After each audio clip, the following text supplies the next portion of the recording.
saya lupa ini hari keberapa, tapi at least sekarang posisinya, oh ini hari ke-6 kata si mama. Jadi at least ini kayak gini posisinya, udah mulai pasang plafon. Terus nanti ini next pengerjaannya kita akan pindahin. Terus ini kondisi ruangan kamar yang hancur ternyata mulai dari kuda-kudanya habis. Yang ini yang bentangan pertama, ini yang tengah-tengah dari kanan ke kiri ini habis. Ini yang mau kita ganti sama stok yang ada. Jadi yang punya rumah ini punya stok kusen yang lama yang nggak dipakai dari rumah yang lain, kita pakai, jadi nggak kita beli lagi yang baru. Yang penting nanti hitung-hitungannya paling ongkos tukang. Untung tukang kita jago-jago semua, jadinya diakal-akalin kayak gini, diakal-akalin tapi nggak ngakalin ya guys. Jadi kayak gini supaya dia lebih aman. Kayak ujung aja itu nggak ada kaki injekan si rengnya ya, itu si baloknya itu sendiri gitu, dia cuma nempel doang. I think itu cuma dipaku kayaknya memang ya. Iya betul. Kalau dipaku begitu itu kalau berat dari kanan ke kiri kan bebannya berat nih, sekitar lebih dari 3 meter. Ini bahaya nih guys, jadi kita harus rubah, bukan rubah sih, kita harus tambahin balok yang panjang dan kita harus tambahin kekuatan gitu. Dan ini saya harus hati-hati dengan kaki. Kemarin saya kena paku man. Tapi ya jangan injek kayu pokoknya. Bener. Nah, ini kali ini saya injek kayu tuh. Ini bahaya banget. Jadinya kayak gini. Ini udah dibongkar semua ini. Mudah-mudahan lusa udah berbentuk. Udah pasti berbentuk. Kita lihat ada positioning yang turun jauh. Dari kita dari dulu kan segitu tuh jauhnya kurang lebih 10 cm. Kalau ke kayu ke kuda-kuda, jedanya kuda-kuda sama orang 10 cm tuh. Oh. Ya di sini. Oke, yang itu habis jedanya 10 cm. Kita dari sini ke sana meter kan. Nanti ditekan naik lagi ke atas. Kuda-kuda baru. Pakai kursi WNP. Oh. Yang origin tuh emang ini takut soalnya bentangannya panjang. Kalau WNP-nya di atas kan? Di atas dong. Di sampingnya dia. Nanti diikutin ke WMP yang baru. Jadi itu tuh kan kita ngelas naik ke atas. Nah, kan tadi kita udah beliin trapol dasnya. Udah aman semua tuh, kuda-kuda baru semua lah hitungannya. Sudah selesai ya, keren.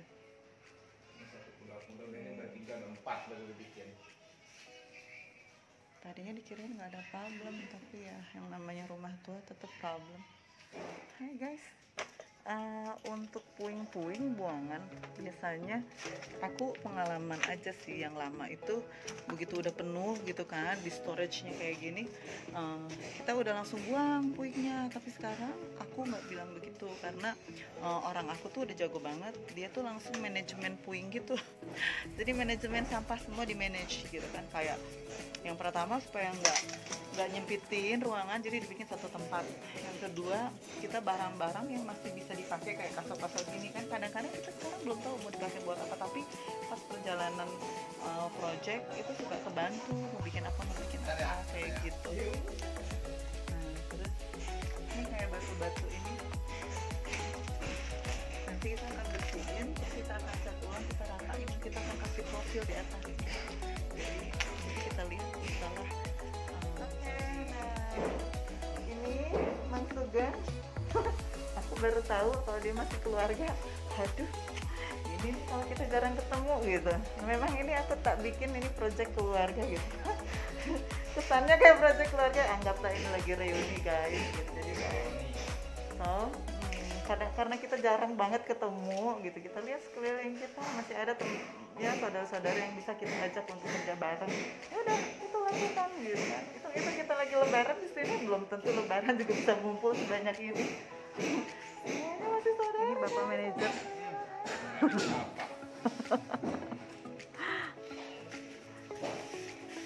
Mang, semangat ya. Ya. Semangat. Tetap kita harus selalu kasih semangat biar mereka semangat gitu, mengerjakan semuanya dengan semangat. Itu artinya mengerjakan semuanya dengan cinta supaya hasilnya bagus guys gitu. Jadi kita harus selalu fokus nomor satu dengan semangat. Gitu ya guys.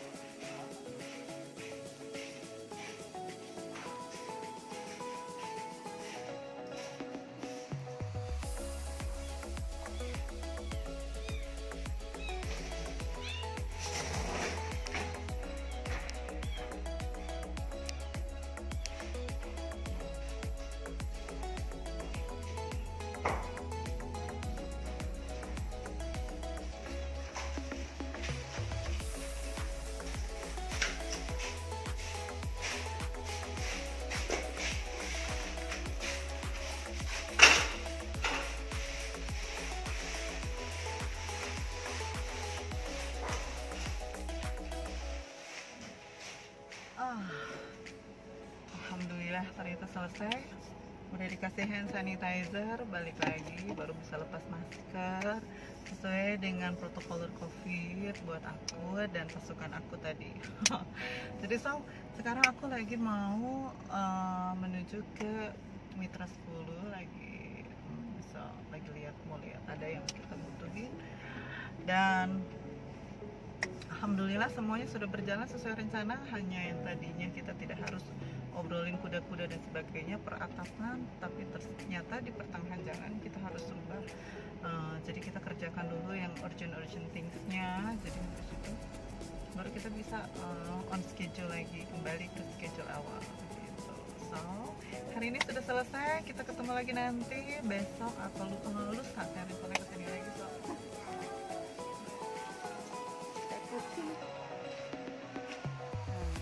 ini udah mau selesai, bisa acak-acakan nih.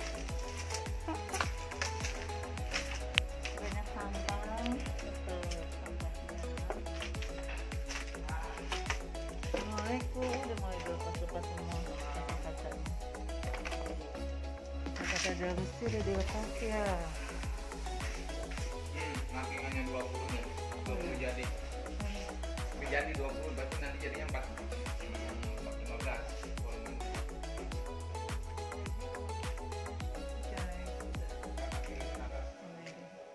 Boleh manfaat. Ini belum ditutup.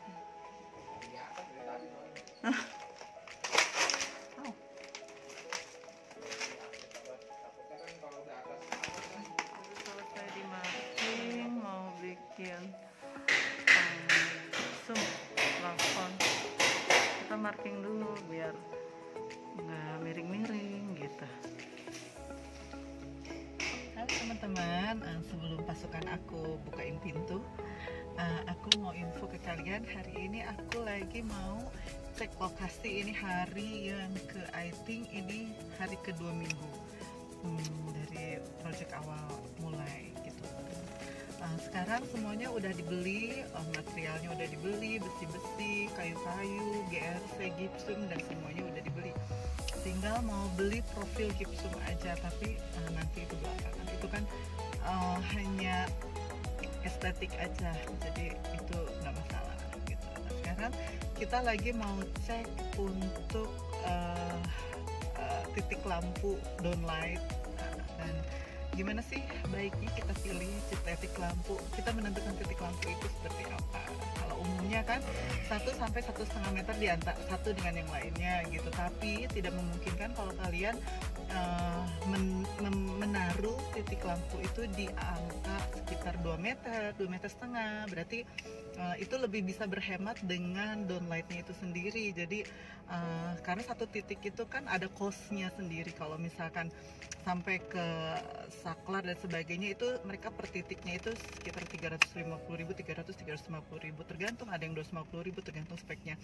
Tapi kalau misalnya kita bisa berhemat dari satu titik lampu aja, itu kan lumayan ya untuk satu rumah. Jadi kalau mau hemat, titik lampunya didikitin, itu boleh sekitar 2-3 meter, tapi wattnya dibesarkan, jadi cahayanya tetap terang dan tetap bisa menjangkau cahayanya ke semuanya gitu.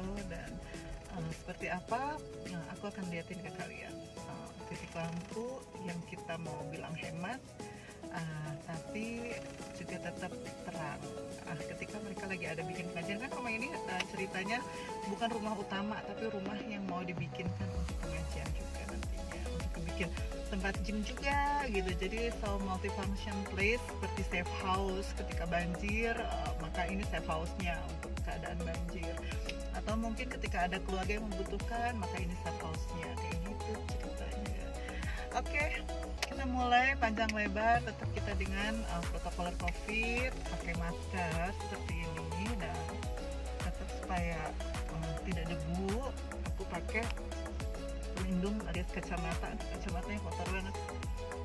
It's okay, yang penting terang dan jelas, dan aku nggak bawa helm karena ini udah mulai finishing. Biasanya helm itu ketika mulai jatuh-jatuhin yang debunya banyak ya, jatuh-jatuhin plafon kayak gitu-gitu atau genteng dan sebagainya. Tapi sekarang udah mulai finishing. Oke guys, let's go. Protokol COVID, pakai masker seperti ini, dan tetap supaya tidak debu, aku pakai pelindung alias kacamatanya kotor banget.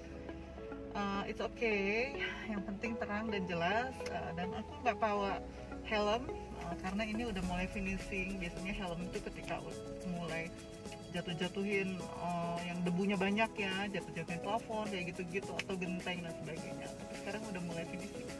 Oke guys, let's go. Aku lagi kemana? Aku coba kejadian project aku seperti biasa. Jadi kali ini aku akan bicara sama pasukan tokoku gimana caranya kita bikin semuanya more efficient, jadi lebih ke efisiensi kerja gitu. Karena kita lagi dikejar deadline, tapi anak-anak juga kan harus on schedule gitu loh, tapi mereka juga harus istirahat. Nah, itu yang aku akan obrolin sama mereka. Juga ada beberapa hal yang akan aku lakukan ya, atau ngapain hari ini, kita janjian. Kita lihat ya udah sampai mana project aku hari ini.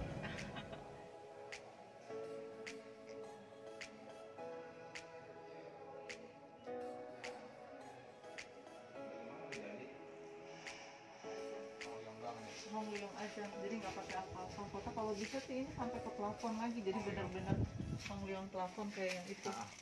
Kalau itu kan rumahnya pakai pintu kita. Hah, yang mana pakai Yang ini. pintu? Nggak usah semuanya. Penglihang aja. Depan semua ini luyong, memang nggak dikasih apa-apa.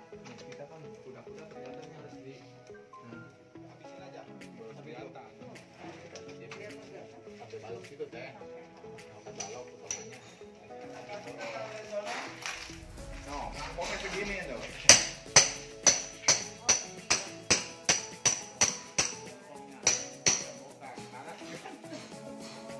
PR banget. Bukan PR lagi. Ya mau nggak mau satu area ini Ya semua begitu. diketrok. Diketrekin dulu kan nggak mau mati. Iya. Trek dulu biar PR.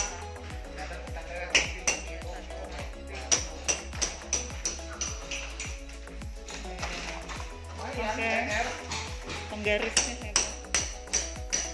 Penggaris aku pilihnya yang aluminium. Terlalu dekat-dekat kayaknya model-model lama itu. Jadi carinya yang ada rignya ini nih. Ini lebih mudah.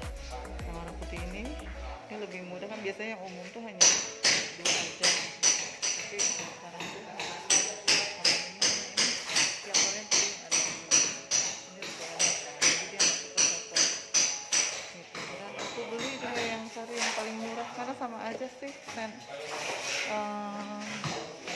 downlight itu buat aku sama aja, yang penting udah SNI gitu kan.